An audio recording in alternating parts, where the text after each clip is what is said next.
Hello. So, I wanted to add a couple more small videos just on uh, concepts of control. Just some more insight that I've had um,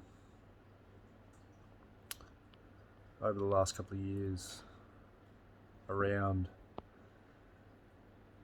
how, I suppose, controlled we all actually are, and probably quite a bit. I'd say quite a large majority of us are oblivious to it, and when we become aware of it, I've noticed some of the first things that do happen is resistance to it even going on, I suppose. So denial. So it's not like a scare tactic. It's more just to become aware of these reactive patterns inside of us at these times. And I suppose it's quite easy to choose to blame the people that are triggering these reactive patterns. That's the easy thing to do. It's a lot more, I'd say, beneficial and healthy to recognize that the patterns are within yourself. So, and to admit to yourself what, I guess, these patterns are trying to say, as opposed to being distracted by those which are trying to distract you subliminally. So subconsciously they want your attention, and if you're not aware of being controlled, you'll quite easily follow their suggestions. And like I said, not all of it's subconscious with the other people. A lot of it's can be, they just, I suppose, don't know any other way. So they're used to creating these situations which get them attention. So to understand that, it's more healthy to look at, well, okay, so they're doing this behavior, and I suppose you start, does it trigger anger inside you? Does it trigger fear, which is usually hiding under the anger? Sometimes it can be psychological fear. And so what does that say? And how do we gain control of that situation? I guess it's about understanding on the deepest possible levels that the different parts of who you are. So I guess most most people, they see themselves as a human being, and that's it. So their name is, I don't know, Jack. Their last name is, I don't know, Jackson. That's who they are. They're Jack Jackson. They went to such and such school. They were bullied as a kid. They were, I don't know, I had a girlfriend when they were such and such age. You know, the stories of our lives. You know, that's the,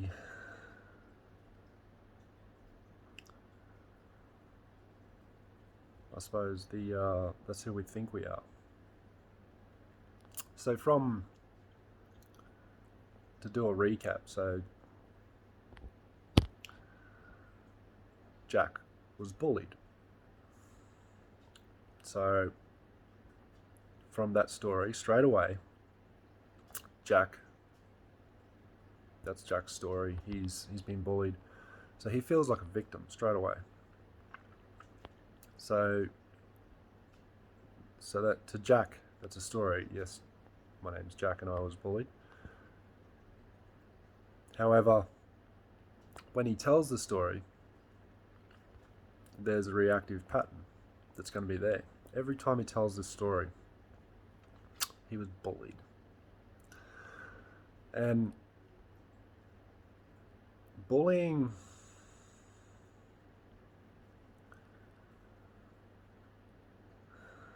is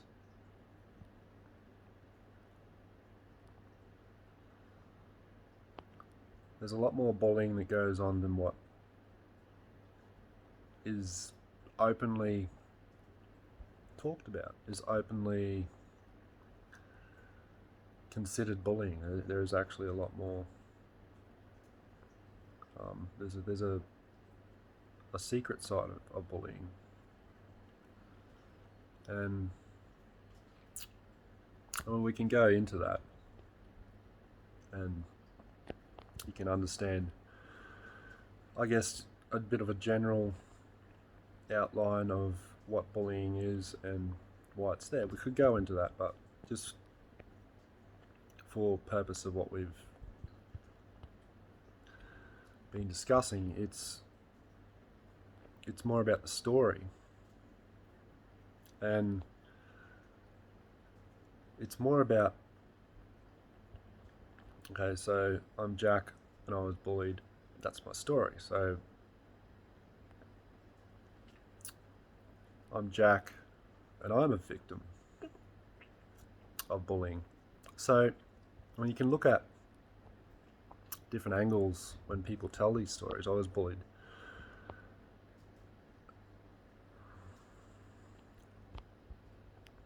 At school myself, and so I told these stories for a while, I guess, not understanding what it is, why it happens,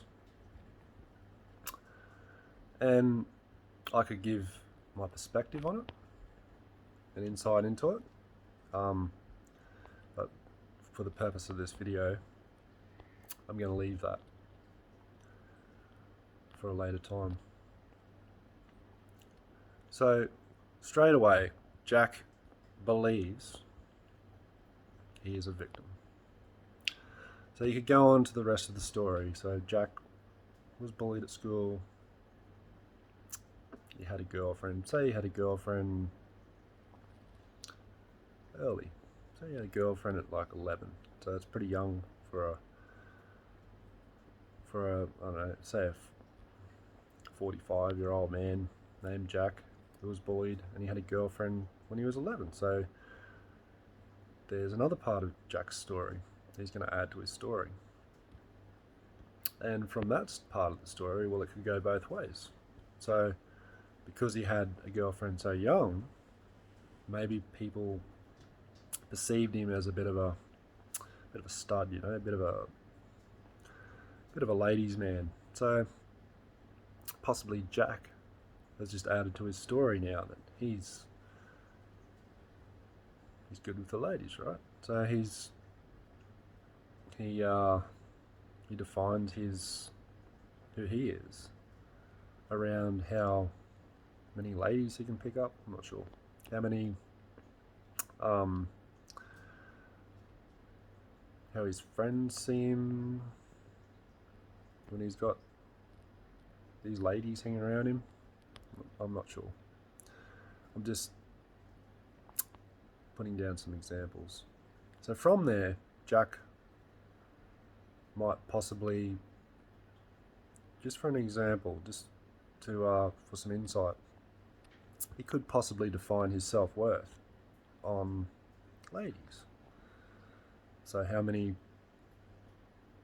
ladies he could talk to, chat up, how many girlfriends he could have in a year, or things like this. So it's about, okay, so that's a story, that's a pretty common story of a lot of people. However, what I'm trying to bring some light into is the underlying belief systems that are there around those stories. So Jack was bullied. He felt like a victim until, such a young age at 11. He got himself a girlfriend. He started to feel good about himself. So he felt so good about himself, he'd forgotten about the fact that he was bullied. And he really likes the attention he's getting now.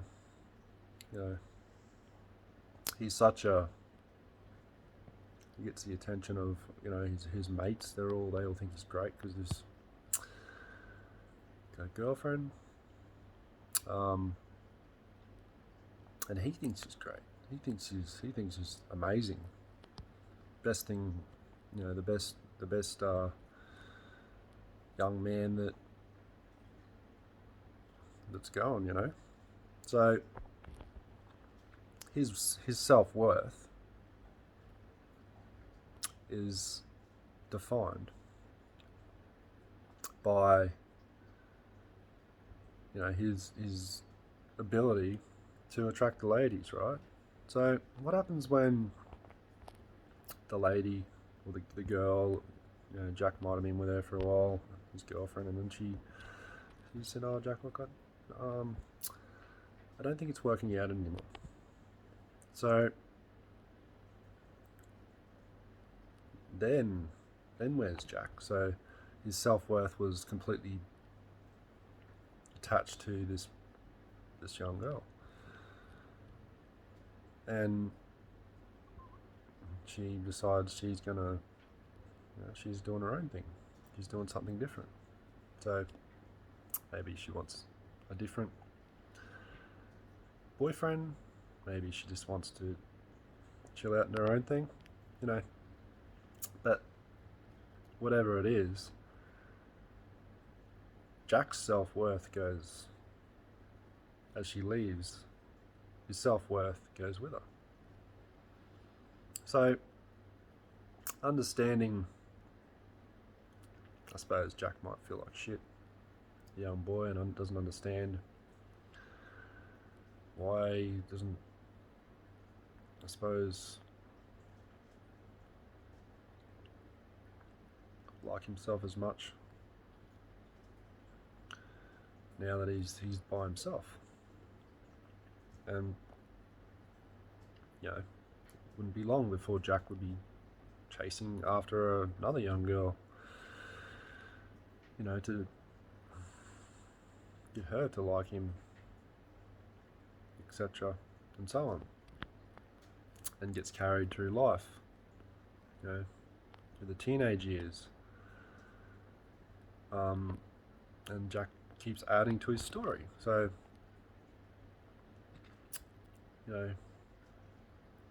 adding all of these patterns about who he believes himself to be. Over, I suppose, where he defines his self-worth, and to define his self-worth in other people.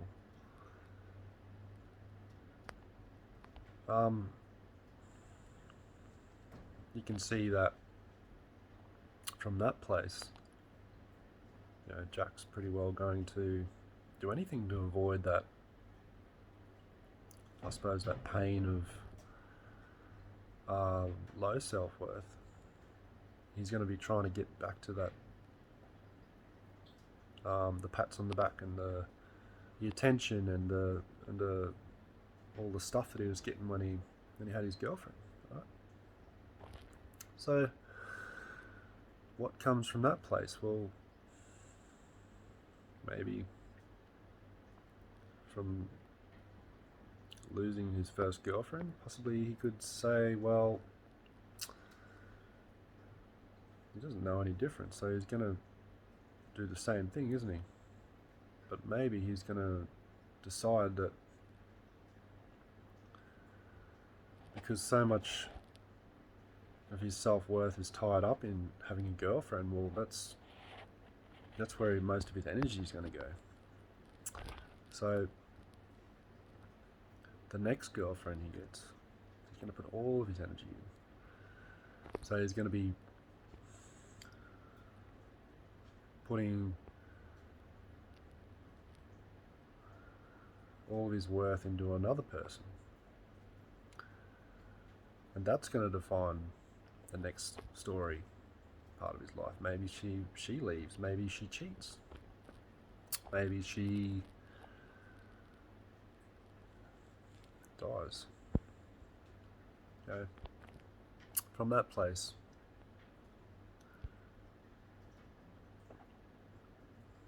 maybe Jack tells himself he's a failure. Maybe he believes he's a failure because doesn't matter what he does, these girls don't stay. And understanding, so with that story, just for a little example, I could go on and on and on about that story. It's just quite a simple example, but can you see how Jack is being controlled?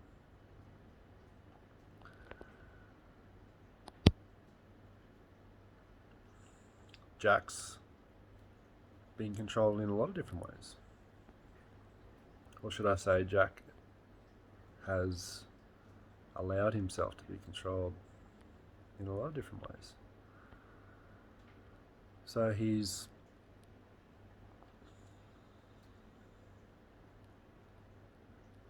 where he's putting his attention. Where's Jack's attention? Constantly on somebody else. So, looking at it from that perspective,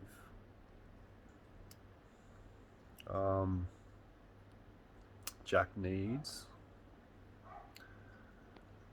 to have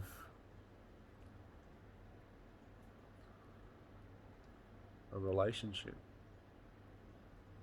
in his life to be able to feel a sense of self-worth. Maybe the other person praises Jack a little, I don't know.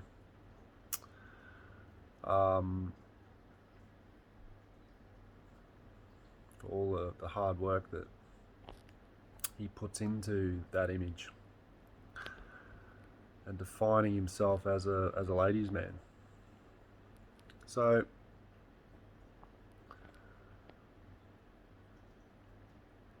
most of the time when Jack's by himself, where is his attention? he thinking of things that he'd like to do, things that light him up, things that make him feel enthusiasm? Or is he thinking of different ideas to maintain his image? And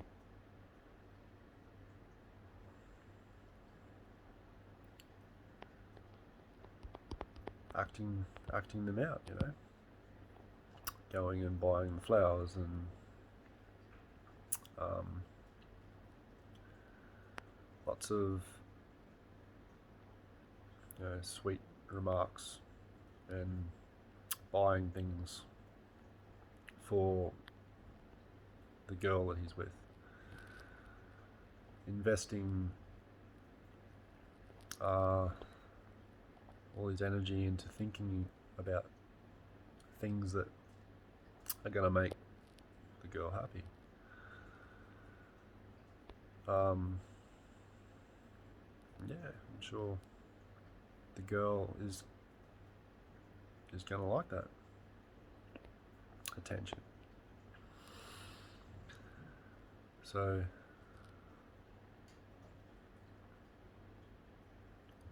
when she's around, she's getting all the attention, all of Jack's attention. He's joking and he's the I suppose you could call showing off to her and her friends, and what a great ladies' man he is, and buying her stuff and all the things that young girls like. He's doing them.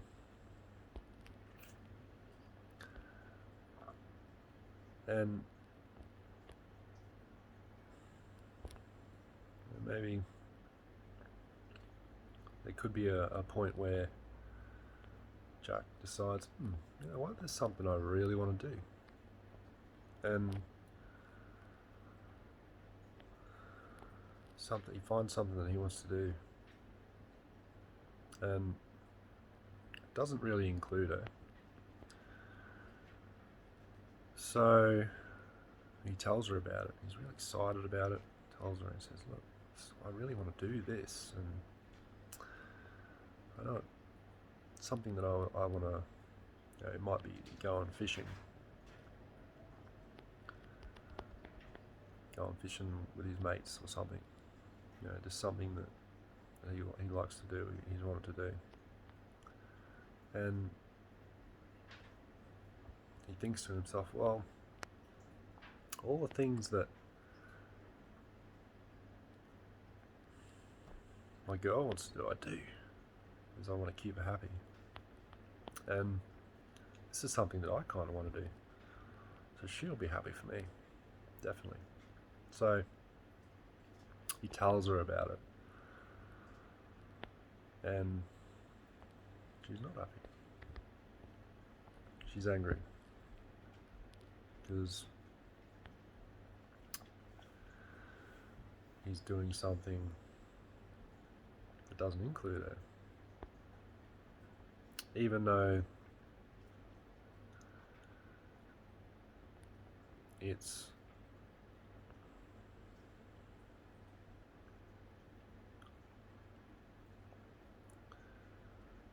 nothing that is it's nothing that really should bother her. He's going fishing. However, she feels left out. She feels like he's being selfish, right? And she gets angry with him. And he feels bad. And he decides, okay, well that didn't quite go the way I hoped it would. and she might be so angry with him that his reaction is to feel sorry and feel bad about himself. So from that place, Jack doesn't go fishing. Jack realizes that he's been selfish. He believes he's a selfish person. And he, I suppose, feels sorry for himself and realizes that she's right. He shouldn't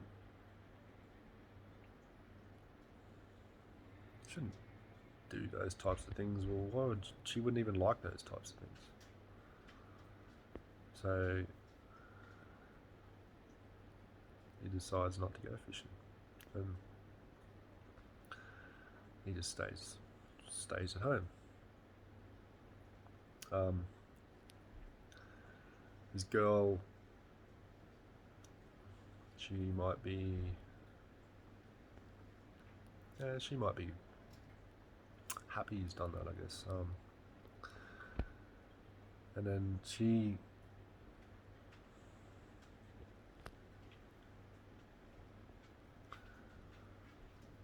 wants to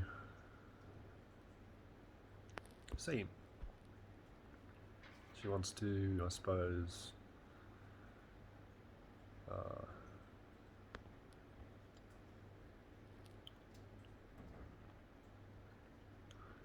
she wants to come see him and tell him how much, what a great boyfriend he is, and how much attention he's now going to get off her because he's chosen her. But Frank kind of feels like shit. Doesn't know why. Frank's maybe a bit angry with the girlfriend at this time, and she's decided she's come over and she's hanging out, and he doesn't really want to see her at this point. He really secretly wanted to go fishing, and he doesn't know why.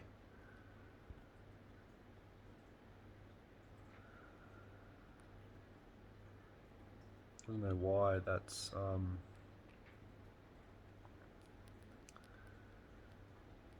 I suppose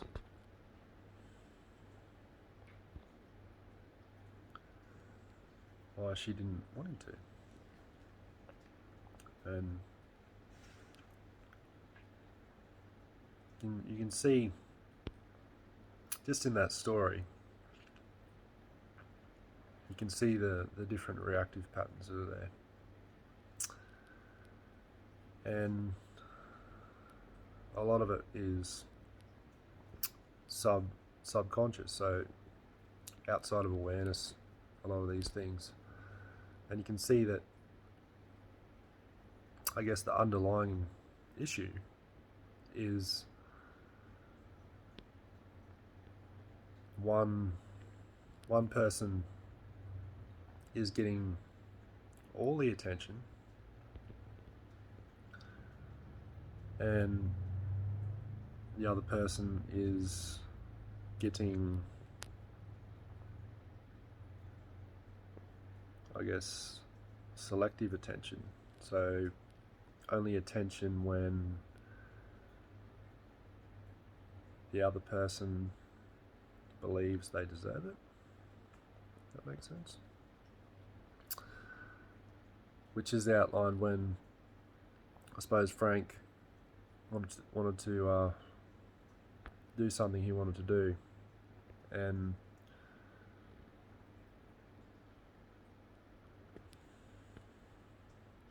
he was really excited about it, and the attention was taken away from his girlfriend and put on his own situation. And I guess at that point, maybe the girlfriend felt she was losing control. So she's behaved in ways that she thinks will regain control. So she got upset with Frank, right? And because Frank defines his self-worth in her being happy, him making her happy, it was quite easy for that to be Frank's reaction, which is, oh, okay, and feel bad about himself. So he's gone and he's reacted to that behavior, and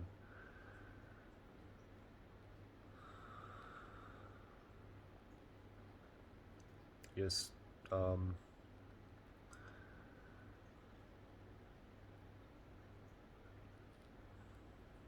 blamed himself for that behavior. So he believes that he caused that behavior, which,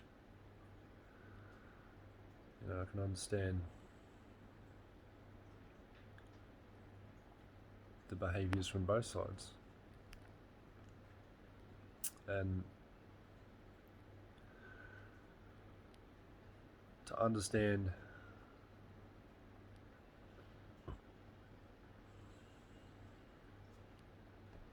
how these behaviors come to be is to, I guess, understand that those types of behaviors, whether it be the girl believing, she should be angry at the guy because he's going to leave her all alone, and then the guy reacting to that, fearing that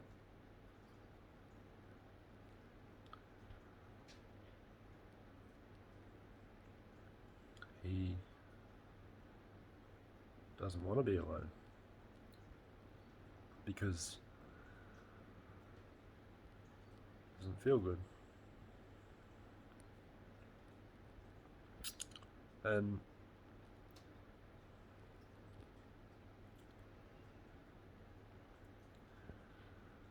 he doesn't do what he wants to do.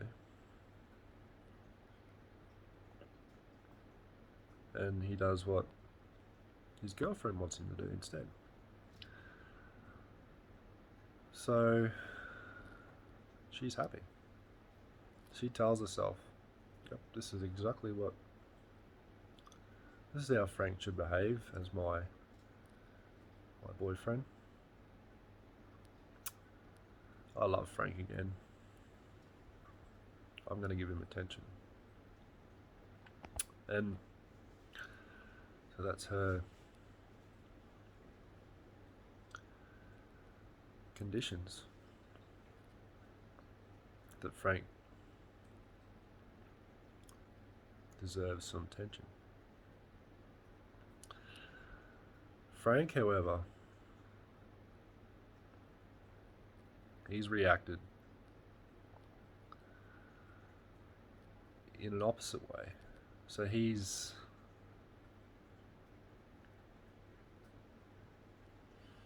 submitted. He's let go of any minute little snippet of control that over his own life that he has, and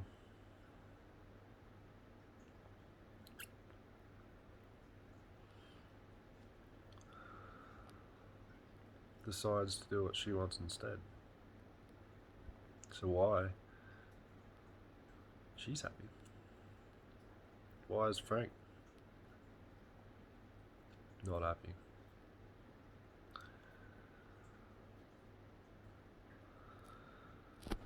She's so happy. He deserves so much affection now. Frank doesn't want any affection.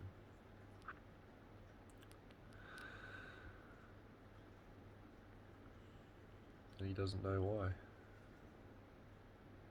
He just wanted to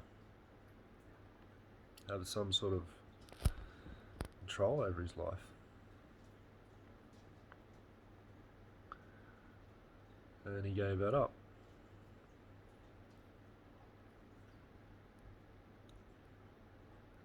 So you can look at that from a lot of different perspectives. It's part of one cycle, of many cycles. Subconscious cycles which play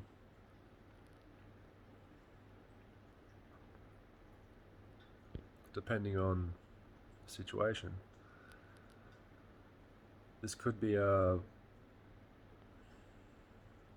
monthly occurrence. This could happen every month, this type of thing. Frank, he's not happy. He becomes resentful. Feels resentful. Doesn't know why. His girlfriend then becomes resentful. Why aren't you happy, Frank?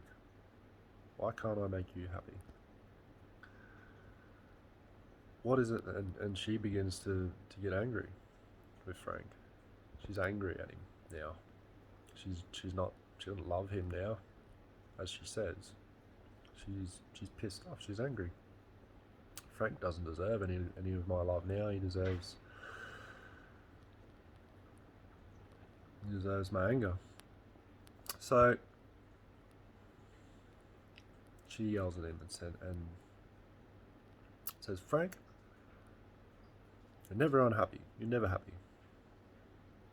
You're always unhappy. I'm going home.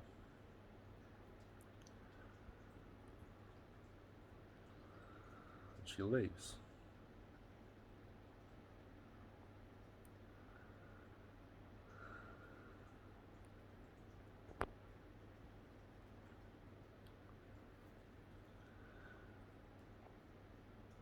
Time goes by. Frank, he doesn't feel like shit anymore. Maybe he's starting to miss his girl. He tries to try to call her up to apologise, right? Because he's shouldn't be the unhappy person that he shouldn't feel unhappy. So now, on top of that, he feels bad for feeling unhappy. So tries to talk to her, and she doesn't want to talk.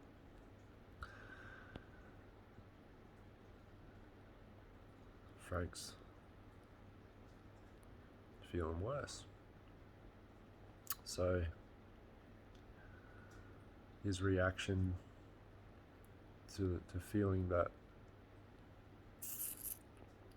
bad about himself is that if he talks to his girl and she likes him again, he'll feel good again. But she doesn't want to talk. So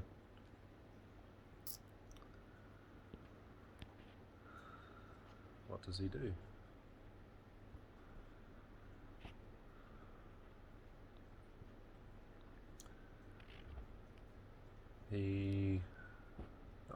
There's lots of different reactions to that type of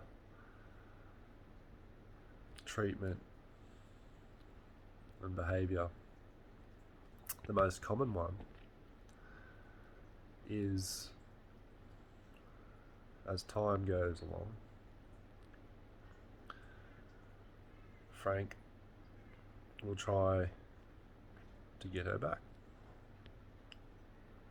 He'll try. He may beg, he may cry to get her attention. She's not interested. So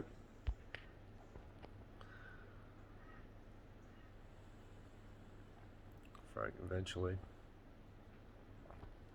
decides, well, depending on how much time has gone by and the situation, he decides, okay, well, I have to accept that.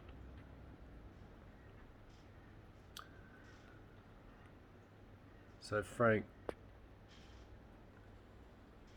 I guess what you could call, feel sorry for himself for a while. And then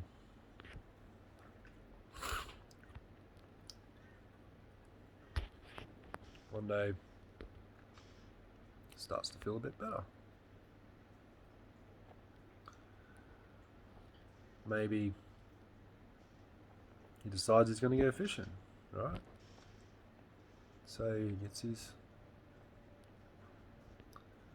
fishing rods and his bait. He might have a friend or two.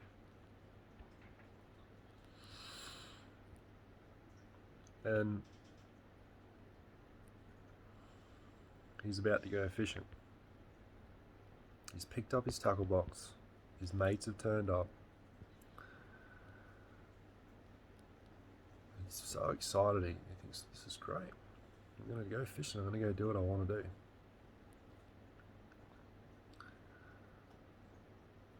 He goes out to the shed to get all his gear. His phone rings. It's the girl. It's the girl that wasn't talking to him. Now all of a sudden she wants to talk to him. So Frank stops.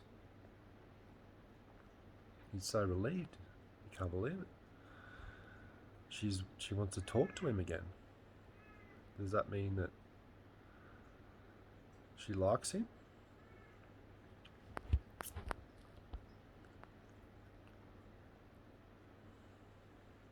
She says she misses him.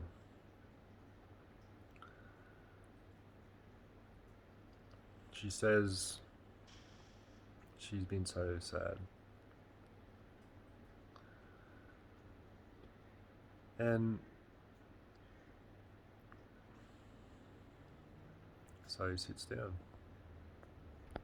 and he starts to feel like he used to feel when she was around.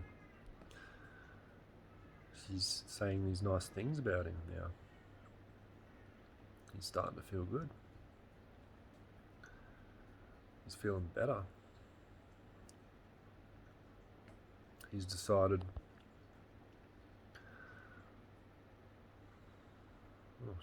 she really missed him. She really needs someone to talk to. So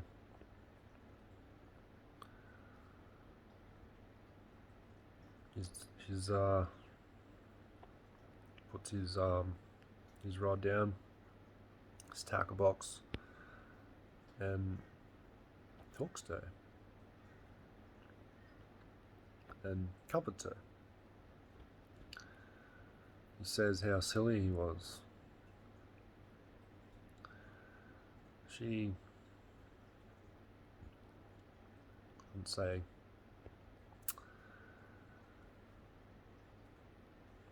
doesn't say sorry in as many words. She misses his attention. And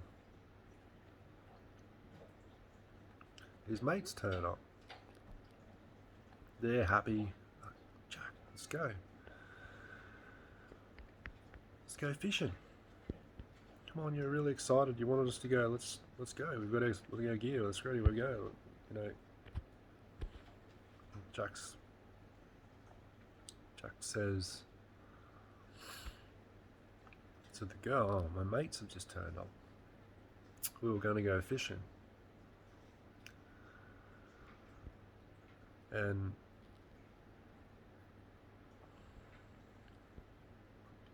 she goes quiet. "Is that okay?" he says. "Is it okay if I go?" And she goes quiet and says, "Oh, but I really miss you, Jack. I miss you so much. Can I see you? Can I see you now?" And Jack's looking at his mates, and they're looking at him, and he's trying to make a decision, right? I do want to see her. I haven't seen her for so long. She wouldn't talk to me. Thought she didn't like me anymore.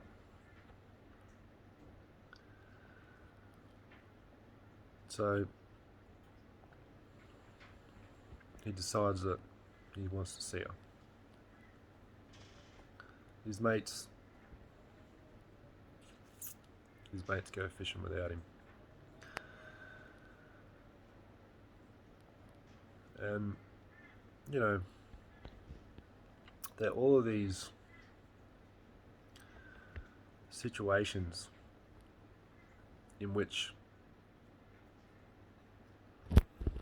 I guess, trigger people to behave in certain ways, and that's just one situation. It's quite a generic situation, and to understand what's happening in that situation,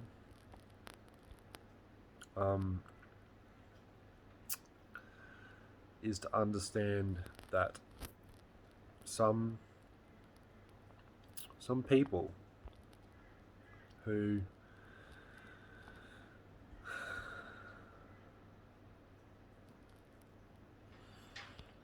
I guess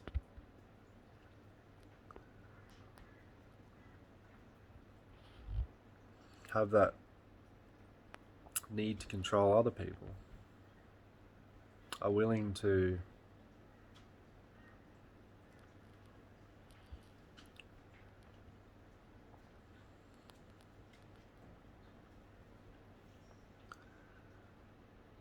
behave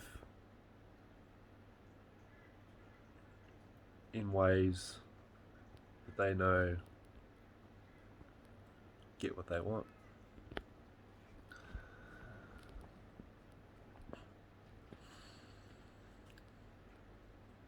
And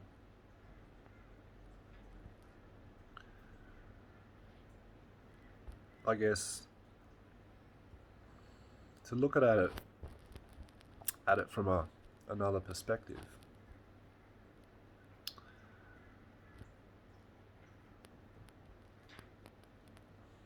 And it's quite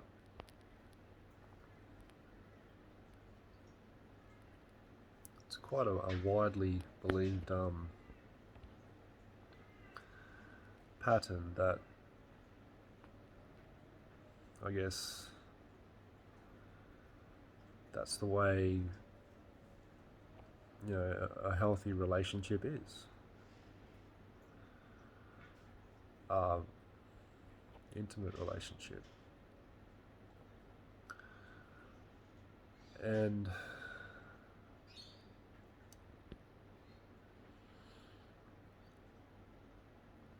so if Jack was to say, you know what, it was good talking to you. However, I've organised to go fishing with my friends, and you know, I know that if you're sincere about saying that you like me, well, you respect that, and we'll talk another time. You know, to put in a firm boundary and say that.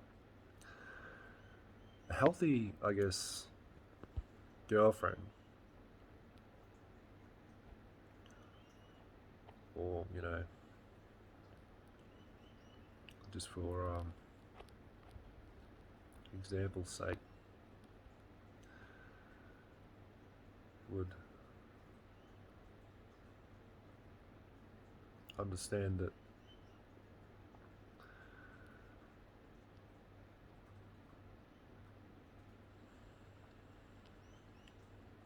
people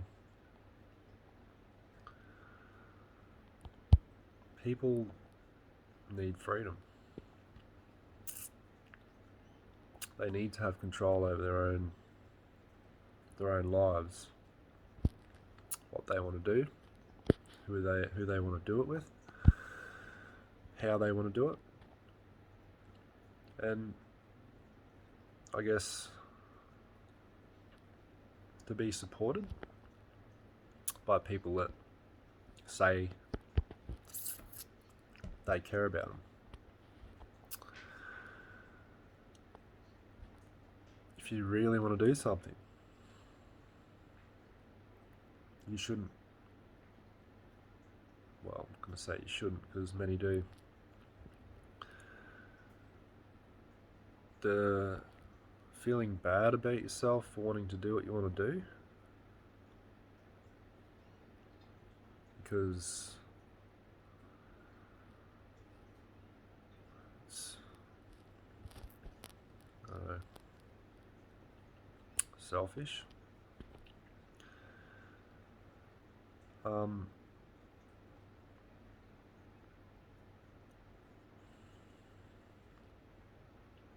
Is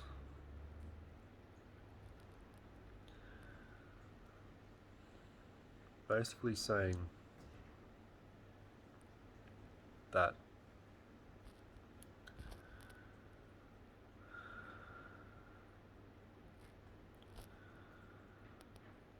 you should feel bad about yourself for doing what you want to do.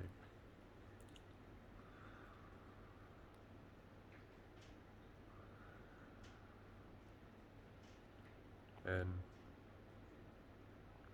I guess it's the opposite of the truth. So to understand, you know, this pattern, you can see how this pattern, how they run, and I guess a lot of these patterns are secretive, I suppose, and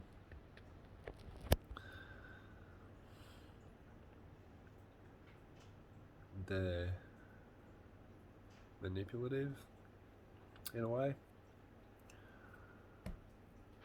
and very common. What's not common, not as common as what it should be, is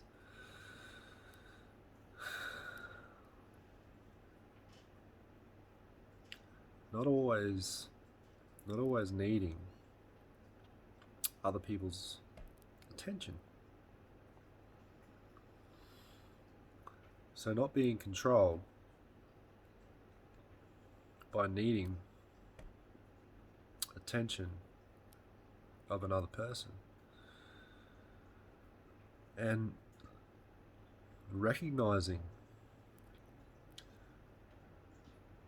what I suppose people call neediness. So you're a needy person, they say. And a lot of times people say that about you and are in denial about that pattern within themselves. To understand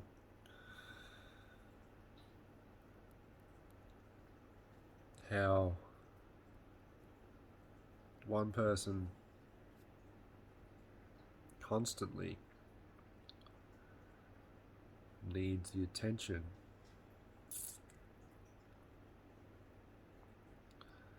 of those around them, and then the other, I guess, people around them have a need to constantly keep their attention on other people. So you look at the, I guess, tactics and control structures that, I guess, the controllers and the controlled have subliminally put in place to maintain these patterns, and to look at the motives behind both situations.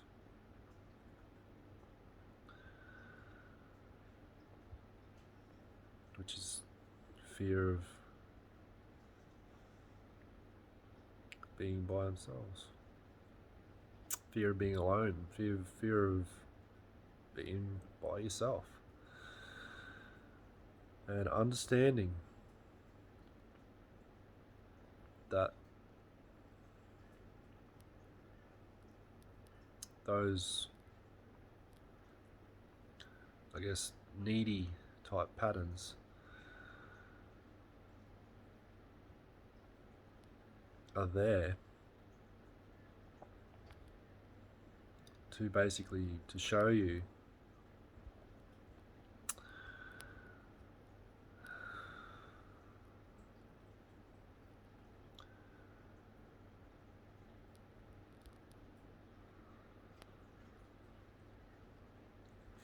who you're not. And they're there to show you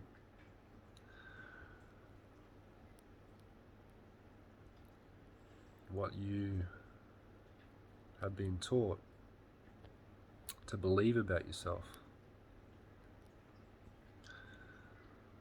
So you believe you need someone else's attention to be happy.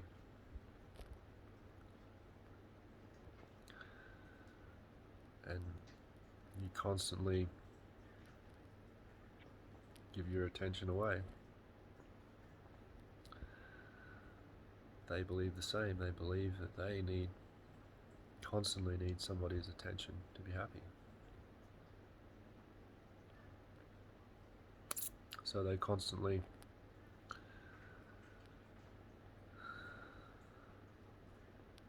are doing things that grab your attention.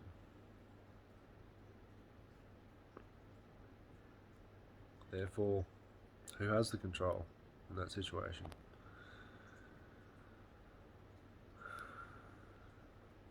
So if you decided that you deserve your own attention,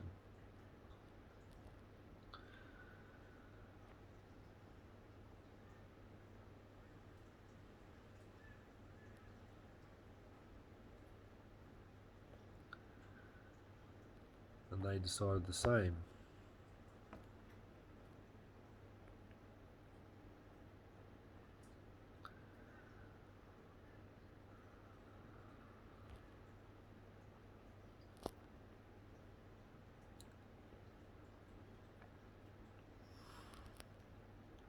would that be healthier?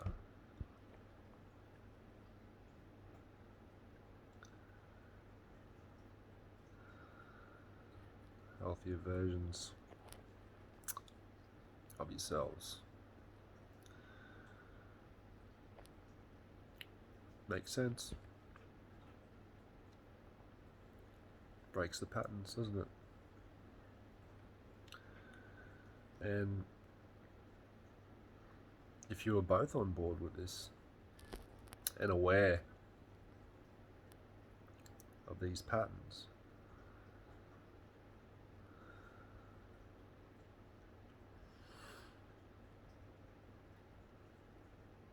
then I guess you can understand that possibly,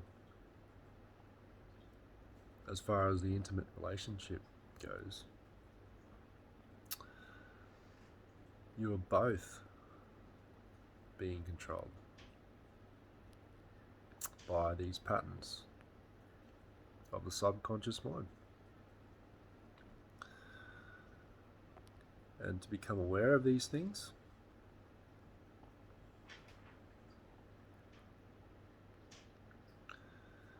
and I guess how unhealthy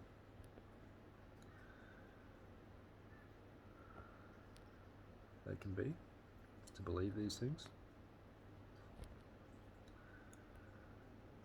can be the difference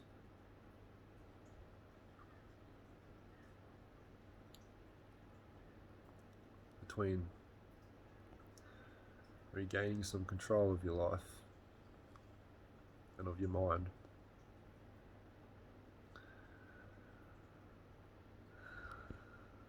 or being controlled by these patterns of the mind.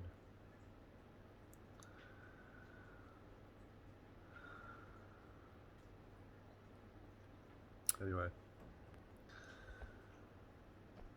just some insight into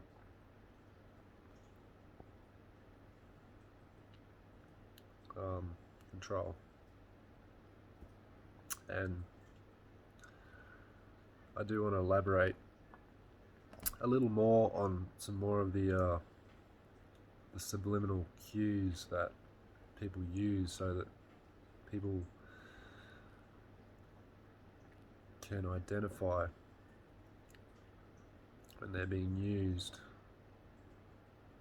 or when you can identify when people are using these tactics on you, and you can make a choice from there. I'll show you how. Peace.